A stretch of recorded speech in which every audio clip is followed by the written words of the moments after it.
Si queremos entre todos podemos hacer un mundo mejor porque por difícil que parezca, es difícil, pero no es imposible. Deberíamos intentar hacer un mundo mejor entre todos para todos. Gracias por estar ahí. Recordemos también, hoy más que nunca, que debemos respetar el protocolo sanitario. Cuidándonos nosotros, cuidamos también a los demás. No nos descuidemos. Hugo Mujica nació en 1942 en Avellaneda, provincia de Buenos Aires. Es sacerdote, escritor, ensayista, poeta. Tiene actualmente una columna radiofónica. Estuvo en una orden trapense, donde hizo voto de silencio por 7 años. Alguna vez escribió su autobiografía para finalmente después quemarla. Vivió varios años en Estados Unidos, en realidad ha viajado permanentemente, lo sigue haciendo, ahora no por el coronavirus.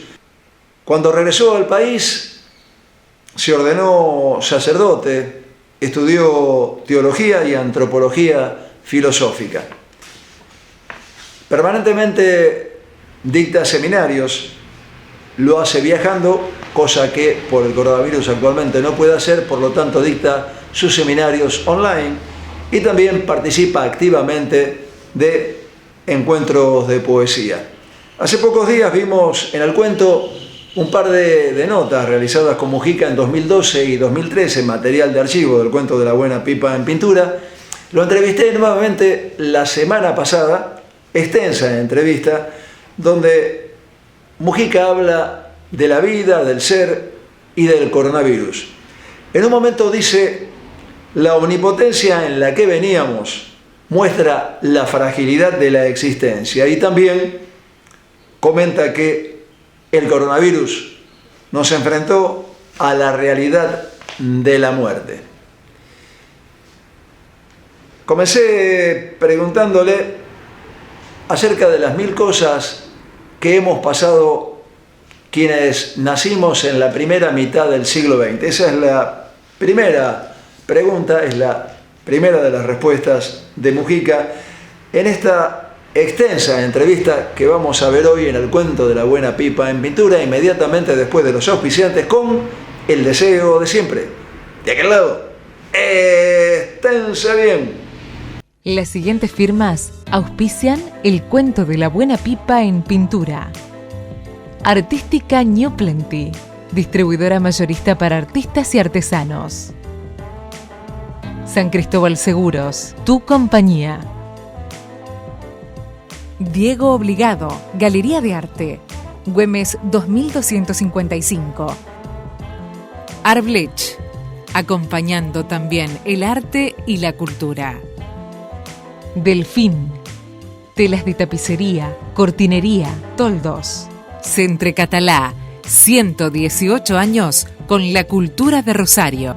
Norberto Moretti, clases de dibujo y pintura. Salta 2969, departamento 3, teléfono 438-5867. Depende de dónde pones la mira. Si lo pones en la tecnología, pasaron milenios. Si lo pones en la vida, no sé tanto. Si la vida difiere, o sea, la vida, no la que aparece, la vida de lo que alcanza la mano y lo que mira el ojo, no sé si cambió tanto la vida. ¿Desde dónde juzgamos la vida, no? Digo, desde las noticias, desde la cotidianidad, desde lo que no aparece, que es el 90% de la existencia, ¿no? De toda esa gente que vive sin aparecer. Es difícil tener esas percepciones. Tenés razón. En realidad yo creo que cuando dije la cantidad de cosas que habían pasado, me refería a la continuidad de las transformaciones tecnológicas. Tenés razón. Sí, sí, es que lo que pasa es que eso aparece como el horizonte, ¿no? Como las novedades, o sea, el argumento de realidad de ahora es lo tecnológico. Habíamos hablado, vos me dijiste que en algún tiempo, en alguna época, la ciencia ficción era algo que hablaba del futuro, y que Ujú. entendía ya en ese momento que la ciencia ficción se estaba refiriendo a la contemporaneidad. Ahora que la ciencia ficción nos alcanzó de este modo con el coronavirus, ¿cómo lo ves? Bueno, curiosamente las últimas más o menos propuestas de ciencia ficción que había eran de la distopía, ¿no? Era un poco de todo esto, ¿no? Digo, porque parece que hay una sensibilidad creativa que va captando lo que está aconteciendo, a diferencia de la ciencia ficción antigua, que era una proyección a un futuro, bueno, bastante adelante, ¿no? Ahora más bien tenemos más herramientas para ser contemporáneos de alguna forma. Y a la vez, por ser contemporáneo, más miopía también, ¿no? Porque no necesita que baje la marejada para ver qué quedó sobre la playa. Entonces habrá que ver qué estamos viviendo a través de todo esto que ya se volvió una especie de sobredosis de información. Sí, sobredosis de información y una, bueno, y precisamente doblemente malsana, si cabe, porque es permanentemente contradictoria. Es contradictoria porque no hay tanto, todavía no se sabe tanto, pero como hay que llenar los papeles, las pantallas y las cabezas, entonces todo el mundo opina, ¿no? Es un opinar, no el pensar. Que si nunca ha habido certidumbres, en esta época parece haberlas menos, ¿no? No, yo creo que la información es real si tiene la proporción de generar una transformación. Pero cuando yo tengo que asimilar 20 informaciones distintas, entonces no me pasa nada. Salto de una cosa a la otra, ¿no? Y ahí está el problema. ¿Cómo te tomó? ¿Fue algo que pudiste haber pensado en algún momento? Esto, Sí, no, para nada. No, no lo había pensado. O sea, sé bastante. Digo, tengo noticia de todas las pestes que ha habido, la transformación que implicó en el siglo XIV, pero no, nunca pensé que iba a ser un contemporáneo de esto, ¿no?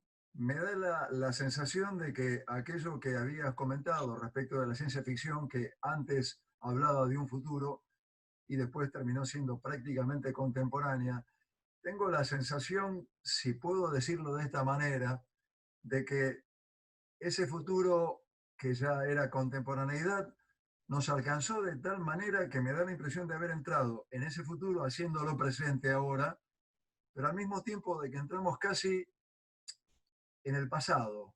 Me, tengo, tengo cierta impresión hablando de ciencia ficción y de la distopía, de poder estar viviendo algo tipo 1984, Orwell, ¿no?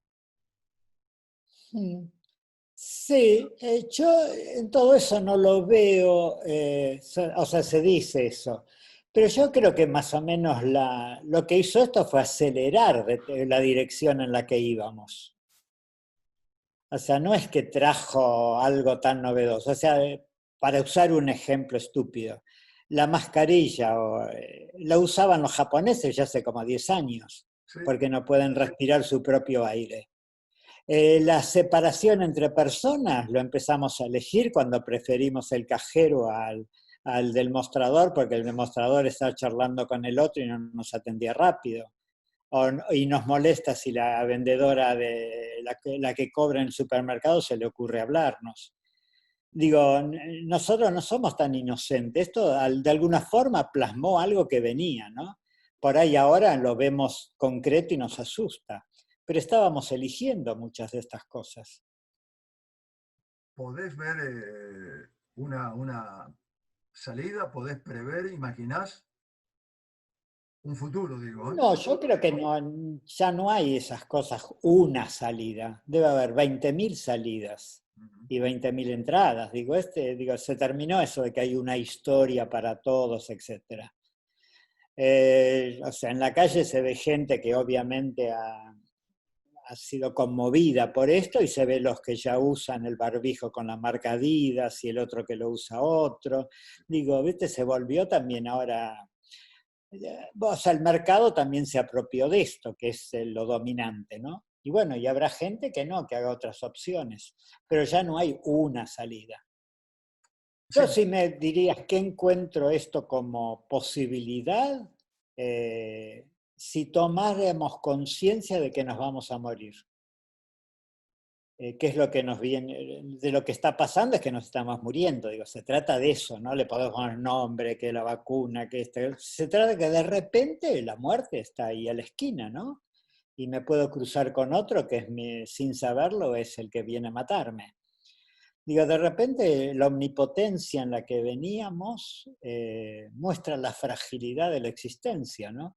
Si realmente seríamos capaces de darnos cuenta que esto es una manera de tener que asumir la finitud, ahí cambiaría nuestra vida. Nosotros vivimos como eternos, ¿no? Sabemos que nos vamos a morir, pero lo sabemos nada más. Siempre se están muriendo los otros, no nosotros. Nos va a tocar, pero alguna vez, no hoy, ¿no? Y de repente, bueno, puede ser hoy, ¿no? Me estornuda alguien y ¡bum! Chao mi omnipotencia. y la obligación de enfrentarse al estar sin, entre comillas, hacer nada y la recomendación de utilizar el tiempo para hacer cosas. Creo que nunca el planeta debe haber estado tan lleno de gente ordenando placares, libros, lo que fuese, porque también había que ocuparse para no volverse loco. Eso obligó seguramente a repensar eso que vos estás diciendo, porque no sé, el oriental siempre dice que el oriental tiene a la muerte mucho más presente, la acepta desde que nace, y nosotros en cambio la consideramos, como decís vos, como algo que le pasa a otro o algo siempre absolutamente lejano, ¿no? Uh -huh. La cuarentena nos ha obligado a esta internación, que puede también ser una internación con encontrarse con uno mismo por dentro. No sé hasta dónde y en Sí. cuánta gente puede haber ocurrido. Sí, sí, yo tampoco. Porque también, lo de siempre, ¿no? Digo, viene muy personal todo, porque también aumentó la violencia familiar, etcétera, etcétera, ¿no? Digo, siempre, digo, no, es que no va a venir una peste que sea definitiva con una sola dirección.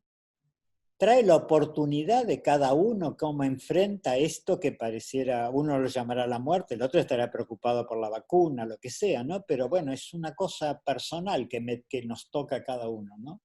En aquel momento vos habías dicho en el diálogo que tuviste con el público asistente, habías dicho en algún momento algo parecido a la belleza de un tsunami que había habido recientemente y te habías referido a la belleza del tsunami.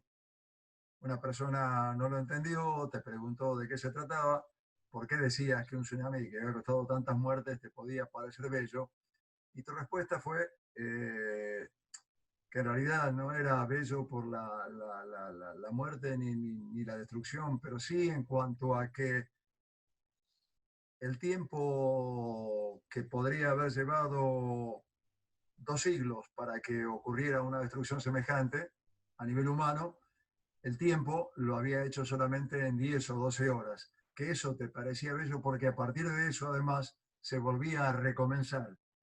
No sé si eso es lo que dijiste, si eso es lo que entendí, si eso lo escribí yo a partir de lo que vos dijiste. Sí, no, simplemente había dicho que lo que habíamos visto era lo que el tiempo hace en un siglo, lo habíamos visto en un día.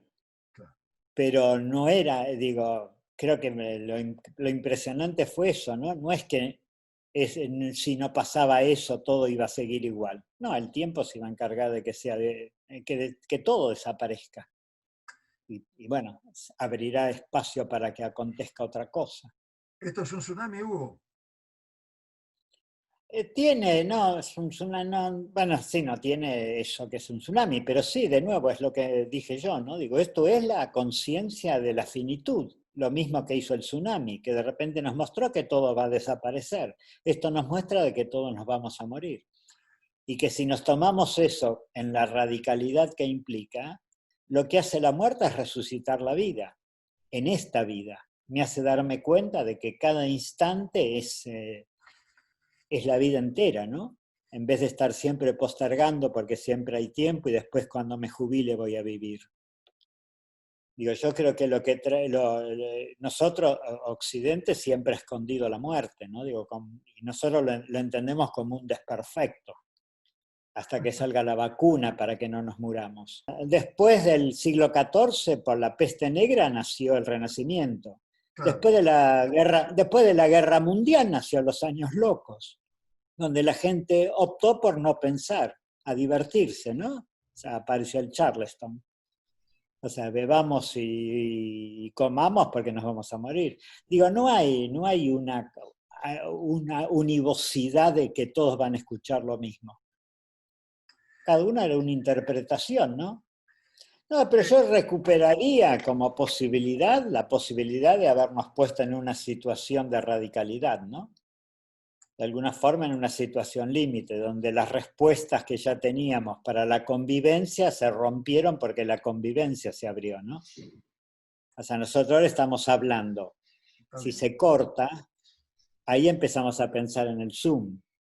Si no se corta, lo damos por descontado. Y bueno, y la vida es así, de repente se le abrió una grieta y nos hace pensar en la vida y no en el funcionamiento que hacíamos por sobre la vida, ¿no? Pensábamos en la historia en vez de la vida. Estás en la 10ª edición de tu libro La Palabra Inicial, ya considerado prácticamente un clásico. Y comentás en el prólogo de esta nueva edición que te has tomado la libertad de corregir algunas cosas. Muchas. Y muchas. De 30 páginas más. En realidad yo me planteé de que, bueno, lo que yo quería era escribir otro libro. No podía seguir modificando y agregándole ese libro. Y dicho y hecho, y también en parte gracias a la pandemia que no viajé tanto, acabo de terminar mi tercer libro sobre Heidegger, ¿no? ¿Ah, sí? Sí, uno sobre Heidegger y los temples anímicos. Espero poder conseguirlo con mayor facilidad porque Primero tengo que editarlo. Bueno, me interesó. O sea, normalmente, no, ya tenía el editor, o sea, le iba a sacar en el hilo de Ariadna. Lo que pasa es que ahora estoy esperando a que termine todo esto, a ver qué queda en pie y qué cae, ¿no? Digo, porque también es real.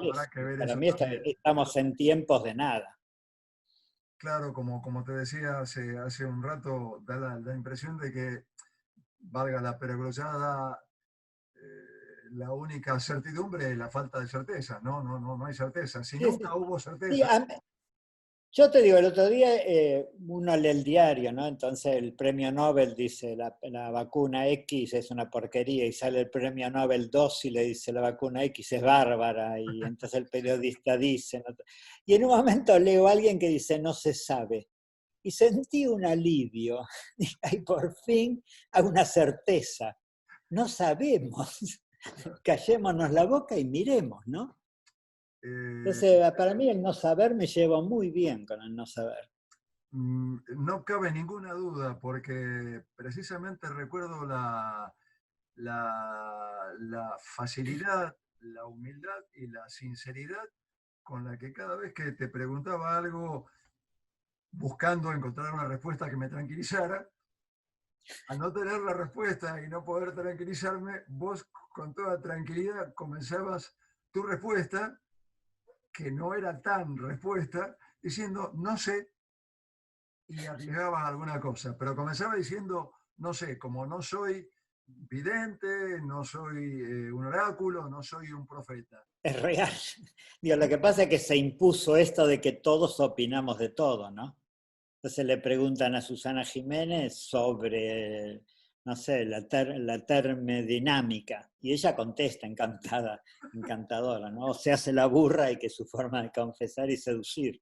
Pero me refiero, se implantó eso medio, un poco a través de los medios, de que todos tenían una obligación de todo. Yo hace un tiempo fui a un programa, yo tenía una columna en un programa de radio, ¿no? La radio de la ciudad, y habían salido las células madres, habían salido, Dios, estaba hablando. Y me acuerdo que llegué y la locutora me dice, bueno, ¿y qué pensás? Era una locutora, que no voy a nombrar, un locutor que tampoco, y yo llego y me dice, ¿qué pensás de las células madres? Entonces le digo yo, mira, no puedo opinar porque eso implica una base científica de la cual carezco. En realidad yo no sé lo que es una célula madre. Entonces hizo un silencio y el locutor dice, nosotros estamos hablando desde la mañana de eso, y ahora que me doy cuenta yo tampoco, dice el locutor. Ella trató de arreglar y que estaba todo bien. Pero ahí él mismo se dio cuenta y tuvo el coraje de decirlo, que estaba hablando de lo que no sabía. Porque uno recibe estos nombres, ¿no? Y más o menos imagina algo y de ahí ya se mandó y opina. Es cierto, no, nos hemos acostumbrado a opinar sobre todo. Sí, es el mundo de la opinología prácticamente. Y Bueno, realmente, los griegos diferenciaban en episteme y doxa. Doxa era la opinión y el episteme era saber, que son dos cosas diferentes. no sé, Perdón, y es imposible no opinar cuando uno habla de lo inmediato. claro, Porque el saber pide una decantación, ¿no? Pide que toda esa información se vuelva una forma y uno ve la imagen después. ¿cómo entendés vos el ser? ¿Cómo lo dirías? Eh, ¿Hay una respuesta? Muchas, y ninguna lo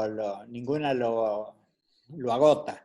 Sería No, como, para mí la imagen última que tengo del ser, el ser es lo abierto, en lo cual todo lo que es aparece, pero no es lo que aparece, es lo que permite la aparición, ¿no? vos manejás el lenguaje muy bien, Hugo.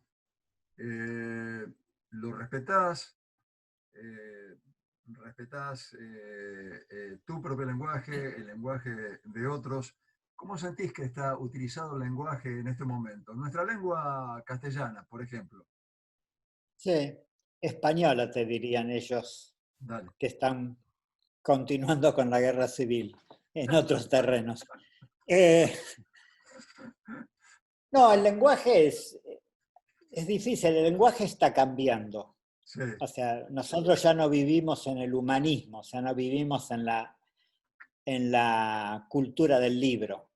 Vivimos en una cultura, primero ya terminó en el Renacimiento la cultura del libro, cuando el mundo dejó de ser el libro que había escrito Dios y apareció la matemática como la clave en la cual Dios había escondido el mundo, ¿no? Digo, hay un desplazamiento del número que termina con nuestras enseñanzas que la matemática saca la filosofía, o sea, de las escuelas.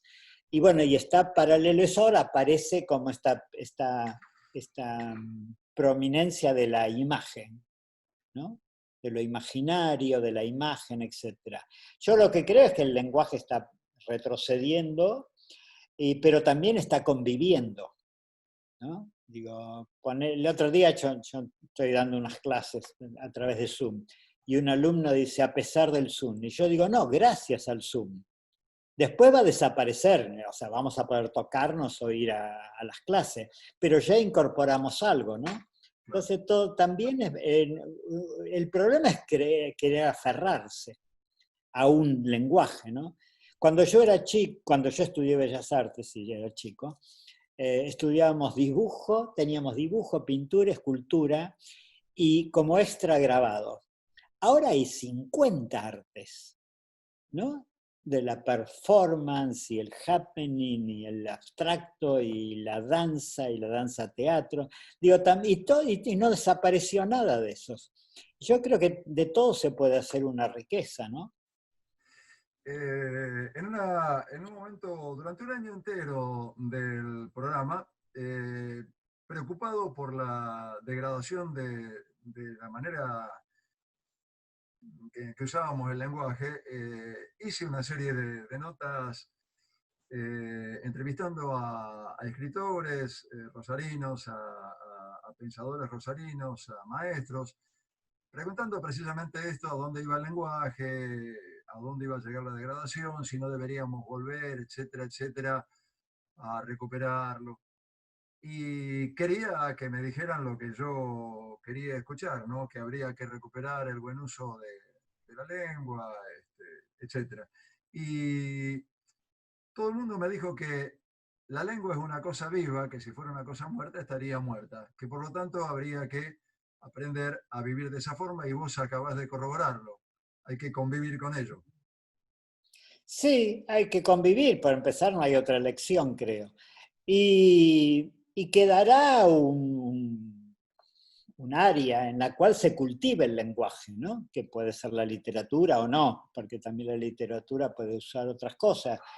Pero es difícil porque ahora están haciendo un montón de cosas de las cuales todavía no comprendemos. Tenés que pensar que cuando aparece la literatura, o sea, la filosofía escrita, Platón se rasga las vestiduras, piensa que se terminó la filosofía. ¿Por qué? Porque no se le puede hacer preguntas al libro, porque la tradición oral, así todo lo estaba escribiendo, todo eso. Heidegger se rasga las vestiduras cuando aparece la máquina de escribir, o ya estaba, pero para él el escribir no mostraba el tacto, no mostraba el temblor, etcétera, etcétera. O sea, siempre, y bueno, y ahora se están gestando cosas, ¿no? Digo, veremos, algunas para mal, otras para bien, y también algunas hay que perderlas. Sí, Y nosotros tenemos esa idea de que todo es para siempre. ¿Cómo eras como pintor? ¿Qué pintabas? ¿Cuál era tu imagen como pintor? Bueno, era hijo de mi tiempo, y o sea, estaba en el aire el expresionismo abstracto, que generó colosos como Rothko, Motherwell, ¿no? Digo, fue una época riquísima. Bueno, yo no era de esos colosos, pero me tocó esa época y pintaba eso. ¿Seguís haciéndolo? No, no, para nada. Hace Para 1000 años nada. que no pinto. No, ¿Y no, ves no. exposiciones? ¿Ves muestras?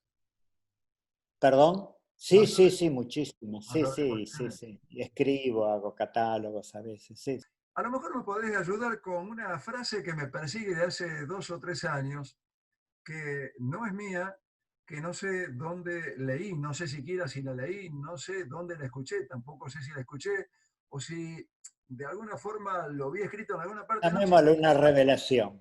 Vos sabés que la frase era, no hay piedra donde esconderse. Y me pegó muy fuerte y la tengo presente permanentemente porque realmente siento que el mundo no me brinda una piedra donde esconderme, pero a lo mejor eso, acabo de reflexionar mientras te lo estoy diciendo, a lo mejor eso me permite el milagro, si fuera capaz de producirse o yo de llevarlo a cabo, de que no habiendo piedra externa, recupere mi ser interno y vaya al yo y me refugie ahí, ¿no? Y encuentre otra manera de seguir siendo. Complejo lo que acabo de decir, me parece. Sí, pero a lo mejor es que no hay. No hay. O sea, me acuerdo una frase del Evangelio que dice el hijo, o sea, refiriéndose a Jesús, el Hijo del Hombre no tiene un lugar no tiene una piedra donde reclinar su cabeza. Claro. Y por ahí no, por ahí la vida no es un reclinar, es un viaje. Vuelvo a Moisés. Digo, yo siempre opongo Ulises, que es el que sale de sí, hace toda la peripecia y vuelve a sí mismo, Claro. sale de Ítaca y vuelve a Ítaca, y Moisés, que es el que va, pero no para volver, sino porque en el viaje mismo está el sentido, no en el regreso a sí mismo. En el camino, claro, exactamente. Siempre tenemos esa nostalgia de lo otro, ¿no? De alguna forma, que es una imagen de nuestras carencias. Inevitable, digo, y sirven de compensación también, ¿no? Pero el problema es que también te desacreditan lo que estás viviendo, ¿no? Si lo perfecto es el cielo, la tierra pasa a ser lo imperfecto, para llevarlo a un extremo. Me gustaría que me ampliaras, si podés, o me contaras un poco sobre lo que comentás de la retrospectiva de Bacon y lo que te No, motivó. lo que planteo en el libro es la exposición esa que yo vi de Bacon, que tuve horas metido ahí, era la exposición más grande que se hizo de él, y después al salir de ahí entré a otra sala del museo, que era una exposición de esculturas griegas del Museo Ajá, de Dresden, que sí, era, sí. y lo que experimenté yo o sea, lo que experimenté, o lo que tomé conciencia de lo que experimentaba mi cuerpo al pasar de la carne exacerbada de Bacon al mármol idealizado de los griegos. Ah, Entonces ahí hago un planteo de que fue el cuerpo medio en la historia de Occidente, ¿no? O sea, es un libro breve, pero las diferentes experiencias que tenemos que para mí, en general, Occidente nunca tuvo una experiencia del cuerpo. Siempre tuvo una experiencia del sometimiento del cuerpo a un ideal mental, ¿no? Hoy en día sería, tenemos que ser flacos, ¿no? O sea, el mercado de la carne nos exige eso. O tenemos que ser sanos, que es una forma también de controlar al cuerpo, ¿no? Porque sano lo entendemos estar, o sea, estar flacos en realidad. Qué difícil que es convivir con la cotidianeidad esa, ¿no? Donde te dicen qué tenés que leer, qué tenés que comer, cómo tenés que caminar. Siempre, esa cotidianidad fue siempre. Siempre. Sí. O sea, los griegos tenían el destino que les decía todo. El medioevo, vos ibas al baño, te estaba mirando Dios, pensabas que me está mirando Dios y Dios sabía lo que pensabas. Siempre la cotidianidad es un cuadriculado del discurso dominante. Heidegger dice que la razón es la más obstinada enemiga del pensar. ¿Cómo se hace para pensar y no razonar?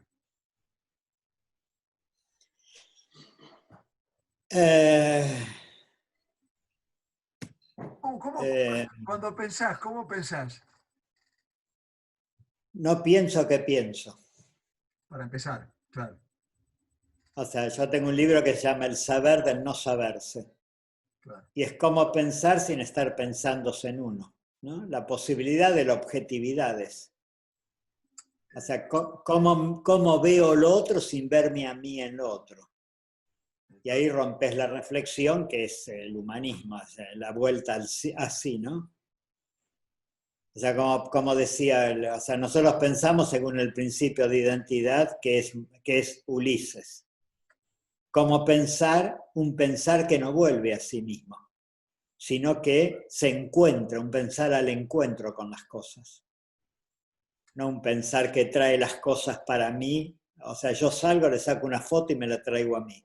No, yo salgo, me encuentro con las cosas y pasa algo nuevo que no estaba ahí. Y pasa también en mi pensamiento. Es hubo otra vez la búsqueda de respuesta, de certeza, de seguridad, de la Claro, necesidad. y sí, digo, de dominio. Claro. O sea, nosotros entendemos reduciendo lo diferente a lo propio. Hay otra frase que me impacta: solo un Dios puede aún salvarnos. No nos queda otra posibilidad que la de preparar en el pensamiento y en la poesía un espacio para la aparición del Dios. Uh-huh. Y habla como vos de la poesía como una forma de la verdad, ¿no? Sí, Heidegger lo pone como la verdad más amplia, por así decirlo. Que curiosamente lo ponía Aristóteles ya, cuando dice que la verdad es más descriptiva que la poesía es más descriptiva que la historia. Pero de todas maneras, sí, ese es el planteo que hace Heidegger en la última entrevista que da al diario, ¿no? Que se publica después de muerto de él. No, y él habla siempre de esta idea de preparar un lugar, porque el acontecimiento, la realidad, la vida, todo eso no es algo que ponemos nosotros. Nosotros desde nuestro subjetivismo nos creemos los hacedores de todo. Pensá que vos no fuiste el hacedor de tu propia vida, que tu vida te fue dada, ¿no? Entonces acá lo que recalca Heidegger, volvamos a cuando el hombre era parte del ser, no el ser lo imponía el hombre a través de su pensamiento. Y preparar un lugar es salirse de esta subjetividad que es la que se cree que es la que está haciendo todo, ¿no? La que está ejecutando la vida.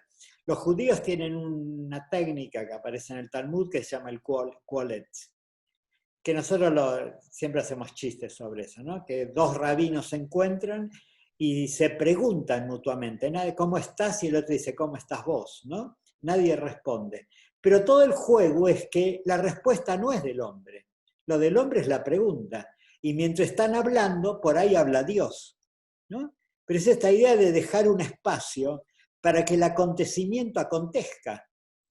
Nosotros, todas nuestras decisiones es cómo hacer que no ocurra nada nuevo, que me haga de nuevo enfrentar mi libertad. Entonces tomo las decisiones para dejar de decidir. Y acá es como abrir espacio para que acontezca lo que no pongo yo, si la vida es la que viene a mí. Sí, Jasper tiene una cosa que llama la situación límite, ¿no? Que digamos, teatralizándola. Sí. Yo estoy manejando un auto, choco, miro alrededor, se murieron todos los que yo llevaba. Bueno, ahí dice, ahí puede acontecer el salto. ¿Por qué? Porque nosotros vivimos de memoria y en un mundo ya interpretado que tiene las respuestas. Hay situaciones, que podría ser la pandemia, que te pone ante lo impensado y por lo tanto te permite salirte del tejido de las respuestas ya hechas y enfrentar cara a cara por una novedad, ¿no? Nosotros no es que la vida no tiene novedad, no se las permitimos, porque nos desestabilizan. Cuando en realidad Nosotros pedimos una piedra donde recostar la cabeza. decir, hay gente a la que nunca parece pasarle nada y hay gente a la que parece pasarle de todo. Sí, más allá de lo que puede ser patológico, ¿no? Digo, yo creo que uno es en la medida que se abre a la vida. Y en la medida que uno tiene confianza, se abre más. Hay gente que no le pasa nada porque la vida no pasa por ellos. Están ahí, digo, en la mentira de la línea recta, ¿no? Digo, cuando Kant plantea la mente humana, tiene una imagen que dice, bueno, o sea, él pone, todo lo de él es limitar, esto es hasta acá, esto hasta acá, el otro, ¿no? Y en un momento dice, bueno, ya sabemos dónde va, en qué cajón va cada cosa. Y él dice, bueno, pero esto es una isla. Fuera de esto hay un mar inmenso. Pero el problema del mar es que es muy confuso. Hay bancos de niebla, se confunde el iceberg con una piedra, así que mejor nos quedamos en la isla, ¿no? Bueno, eso es armar una casa, ¿no? Bueno, yo estoy acá, ya tengo seguridad. Sí, afuera hay mucho, pero pero me da miedo. Nietzsche dice, por fin el mar abierto, nunca vi un mar tan abierto, hablando de nuestra época, porque se había caído todo y él veía espacio para la creación.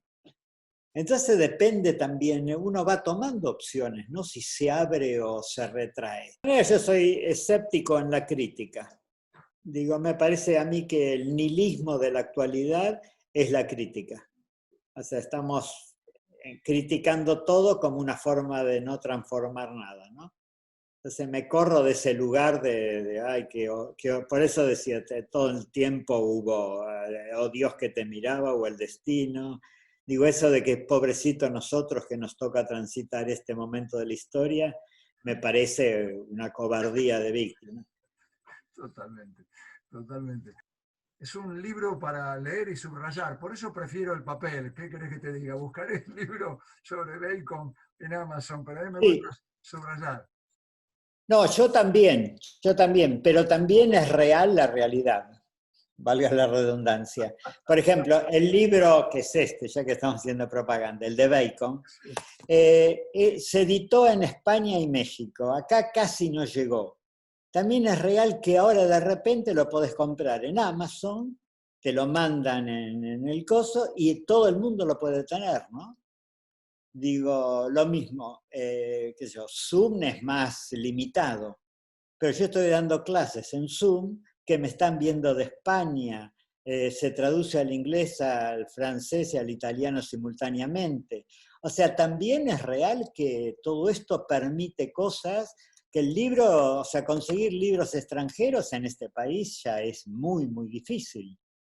Y bueno, y de repente aparece esto que, viste, en el día podés alcanzar un libro que si no, no tendrías.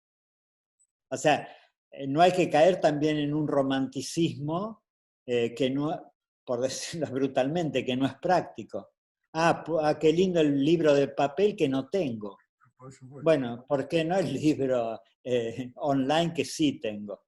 Por supuesto. Me parece que yo entiendo la filosofía como aquello que plantea una posibilidad de una nueva manera de entender la vida, de cambiar la manera de vivir, etcétera, etcétera. me parece, hablando de gente que opina, me parece que tenemos más gente que habla de lo que ocurre con una mirada sobre lo que ocurre desde un fenómeno casi social, como si fueran sociólogos más que filósofos, eso quiero decir. Y desde ese lugar Sí. te pregunto si existe... No, es difícil porque la filosofía siempre, aún desde siempre, o sea, junto a Platón estaban los sofistas y estaban los que enseñaban a vivir. Digo, siempre hubo muchas. Digo, no es que uno dice filosofía y se cree que está nombrando uno nombra el mainstream, ¿no? La que triunfó en la cátedra. Pero hay mil formas de encarar. Siempre es donde pongo el pensamiento y si lo pienso no desde la opinión, sino desde el fondo, ¿no? O sea, para mí la filosofía es pensar el misterio del ser. ¿Para qué quiere decir eso? No sé. Algunos lo encontrarán en la historia y harán filosofía de la historia, otro en lo social, otro en el arte. Después de todo, Heidegger, Nietzsche, Kierkegaard, todo eso se corrieron de la filosofía. Fueron a la estética a buscar un lenguaje nuevo y un lugar donde todavía el sentido hablaba. O sea, Nietzsche, Heidegger, Kierkegaard, Bergson, son literatos, como de muchas formas lo fue Platón cuando inventó esa teatralización de la gente que se sentaba en un banquete y charlaba. No estaba escribiendo tratados. Heidegger termina escribiendo desde poesía a un ensayo como La Serenidad, donde son tres hombres que están caminando por el campo y están charlando entre ellos. ¿No? Digo, también lo que decía del arte, también todo el pensamiento se abrió en muchas vertientes. Pareces tomar la vida como una cosa simple y natural. Y es que no hay otra cosa. No, yo creo que tengo una visión. Una vez me lo dijo alguien y me gustó, que dijo que yo tenía una mirada amorosa sobre la vida. Y sí, la vida fue muy generosa conmigo. Entonces, ¿por qué voy a criticarla? Creo que también hay que optar. Yo trabajo mucho siempre esa imagen de que hay un momento en la vida donde uno la tiene que mirar a los ojos y escupirla o abrazarla. Y no es precisamente incluye también el a pesar de. Y yo creo que, bueno, yo he decidido besar a la vida, agradecerle. Sí, sí, sí. Además también no es un regalo, ¿no? Es una construcción. Sí, sí, ya salió el hombre moderno, el hacedor. No, yo creo que es un regalo originariamente, del momento que yo no estaba ahí para recibirme y me recibí. Y creo que esa gratitud es el fundamento de todo lo demás. Después uno tiene la ilusión de que está armando, no sé qué, el Empire State. Pero yo nací de un don y voy a morir, diría así, de un don, porque yo no voy a elegir mi muerte. Entonces yo nací entre dos dones, entre dos gratitudes. Entonces tengo que relativizar mi afán fáustico de que yo estoy haciendo, decidiendo, optando. Es lo de Heidegger, abro un espacio para que acontezca, no lo lleno para sentirme que yo soy la obra que hice. Algo que te caracteriza es decir no sé con facilidad. Es Sí. permanentemente crear y no desde desde la espontaneidad de tener muy internalizado todo aquello que podés llegar a responder enfrentando diferentes preguntas, pero haciéndolo cada vez como una creación, como una cosa espontánea, como una cosa a conformarse de acuerdo al momento, a vos mismo supongo, y a la persona con la que estás dialogando. Tenés esa capacidad. Es que tengo la convicción esa que estamos co-creando todo el tiempo. Quizás algo que lamento, por ejemplo, el otro día yo comentaba con alguien que estamos usando Zoom. Yo decía, lo que me doy cuenta que me priva el Zoom, por ejemplo, a mí me gusta mucho el humor, y cuando doy charlas siempre hago humor, y que me sale muy bien, y que yo lo uso como para cuando están de lo más serio así, hago una broma, como diciendo, bueno, también podría decirlo de otra manera y otra cosa, no como para pinchar el globo a esta seducción con el saber. Y yo decía, bueno, pero a mí no me sale en Zoom porque no escucho, sé que no voy a escuchar la risa del otro, ¿no? Entonces, constantemente hay una co-creatividad. Yo el año anterior al pasado trabajé en teatro, ¿no? Hice una obra de teatro en el Cervantes y teníamos la primera mitad de la obra, no, la primera media hora de 20 minutos de la obra, estaba Marilú Marini y yo, todas las noches, fueron 52 funciones, improvisábamos esa parte. Y ahí aprendí esto increíble que es cuando el teatro empieza, se apagan las luces y uno no ve nunca más al público. Y sin embargo, la relación que establece, el sentir el aliento de que ahí está algo que espera de mí. Me están esperando, por así decirlo, ¿no? Y esa co-creatividad que hay incluso entre lo que no se ve. Por eso, digo, la respuesta para mí siempre es, o sea, desde la vida, le respondo lo que me llega desde la vida, no sobre la vida, con que la doy como ya hecha. Y bueno, es eso. Yo en general no doy conferencias, no las detesto. Me parece un género literario antiguo y aburrido. Pero lo que me aburre a mí, que en una conferencia voy a decir lo que sé. Claro. En vez cuando el otro me pregunta, ahí me suscita una novedad, aunque sepa, aunque le conteste algo que yo ya dije. Pero en ese momento nace. Nos enfrenta el coronavirus, nos enfrenta con algo que sabemos desde que nacemos o cuando adquirimos el conocimiento de vida y muerte, nos enfrentan con la muerte. Me contestaste que la vida es más misteriosa que la muerte. ¿Y la muerte cómo la ves? ¿Cómo la sentís? ¿Cómo suponés que puede llegar a ser, además de un tránsito a otra cosa? Ni idea. Ni idea. No, digo, y a mí me fascina, como decía antes, que yo me llevo muy bien con lo que no sé. Me fascina la idea de que no genera en mi cabeza ningún contenido. Por lo tanto, me parece un poco lo que dice Nietzsche cuando dice nunca había un mar tan extenso. Yo digo, qué increíble que es que ni siquiera se puede concebir, ¿no? Que la vida no es para esperar otra cosa, es para ser vivida. Es lo que dije antes con el coronavirus y la muerte.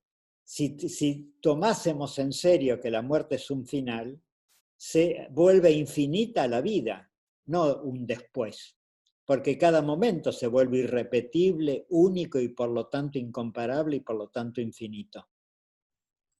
Ahora, nosotros todo eso lo postergamos en un después que va a justificar esto. Y si esto es la justificación, no necesita un por qué ni un para qué. Hay una historia en el Talmud que dice que Dios en un instante creó infinitos ángeles para que cada instante tenga un ángel que le canta la gloria de Dios a ese instante y después desaparece. ¿No? O sea, ¿por qué necesitamos una justificación otra que el vivir la vida?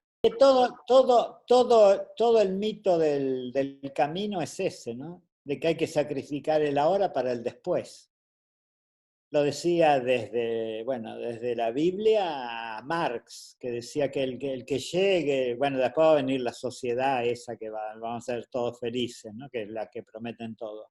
Y dice, pero el que se sacrifique ahora va a tener, digamos, más intensidad que el que ya viva ahí, ¿no? O sea, siempre hay que apostar la vida, ¿no? O ahora hay que ahorrar para después ir a Miami. Siempre viene después, ¿no? Lo que justifique el ahora. Bueno, eso está metido en todos lados, ¿no? Digo, es la postergación constante del presente en nombre de un futuro que nunca se alcanza, porque el presente lo domina todo. Si te pregunto, ¿qué libro te influyó o te llegó especialmente en toda tu vida? Uno que pudieras elegir, ¿qué película, qué obra de teatro, qué música o la música de quién, qué composición? Además de que seguramente no es una sola, ¿podrías darme alguna respuesta, aunque sea aproximada? De música sí, te podría nombrar a Bach. Y hay un chiste que siempre hago que es el único argumento de la existencia de Dios es la Pasión según San Mateo de Bach. Y si Dios no existe, entonces la Pasión según San Mateo de Bach es Dios. Libro sería difícil decir uno. Te podría decir el lugar que tuvo Heidegger en mi vida o el lugar que tuvo Trakl en mi poesía. Pero no un libro, digo, en particular, ¿no? Digo, hay libros que yo... Por ahí yo diría el libro emotivamente, y es lo que me interesa en la literatura, que para mí cuando leo un libro, mi pregunta no es qué dijo, sino si lo que dijo está ahí en el libro viviendo o no. Yo me acuerdo que una de las veces que leí Los Hermanos Karamazov, que yo estaba en la calle y quería llegar a casa para estar con Alejo Karamazov, ¿no? Alyosha.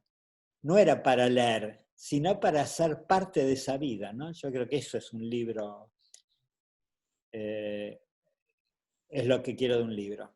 Sí sin duda te podría nombrar un pintor que es Morandi, que lo tengo siempre en mi escritorio porque yo quiero escribir como pintaba Morandi. He ido 2 veces a Bolonia solamente a estar en la casa de él y ver todo eso, sí.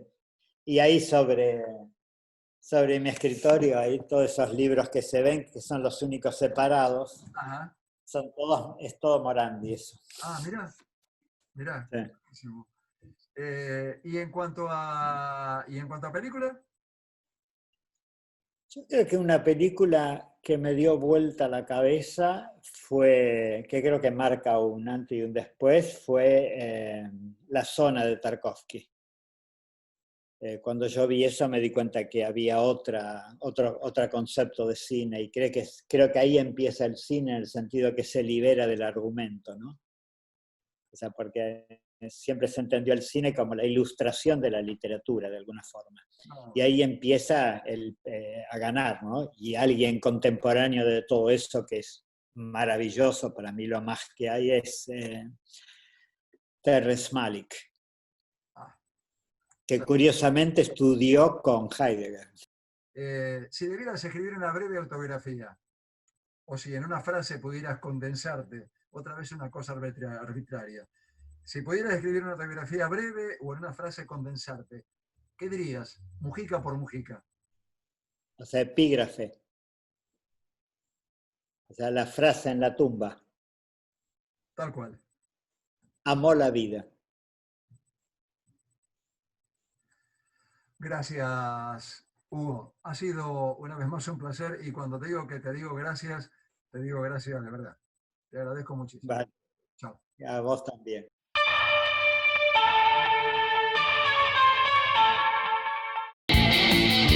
Hay un equipo que está acá, que cuando más lo necesitas, estés donde estés, vayas donde vayas, está siempre cerca tuyo.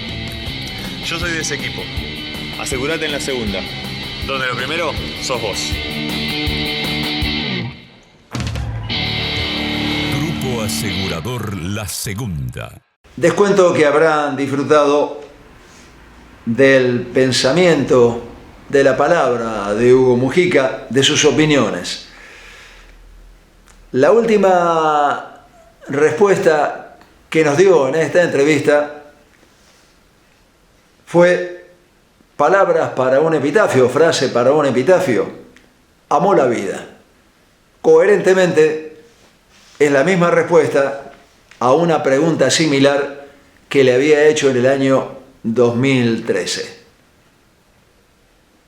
Su epitafio: amó la vida. Así pasó nuevamente Hugo Mujica por el cuento de la buena pipa en pintura. Les cuento que habrán disfrutado del programa, espero que lo hayan hecho.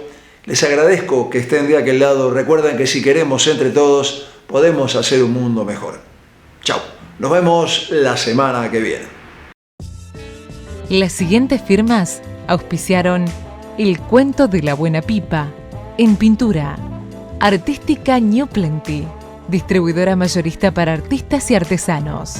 San Cristóbal Seguros, tu compañía. Diego Obligado, Galería de Arte, Güemes 2255. Centre Catalá, 118 años con la cultura de Rosario. Arblech, acompañando también el arte y la cultura. Norberto Moretti, clases de dibujo y pintura. Salta 2969, departamento 3, teléfono 438-5867.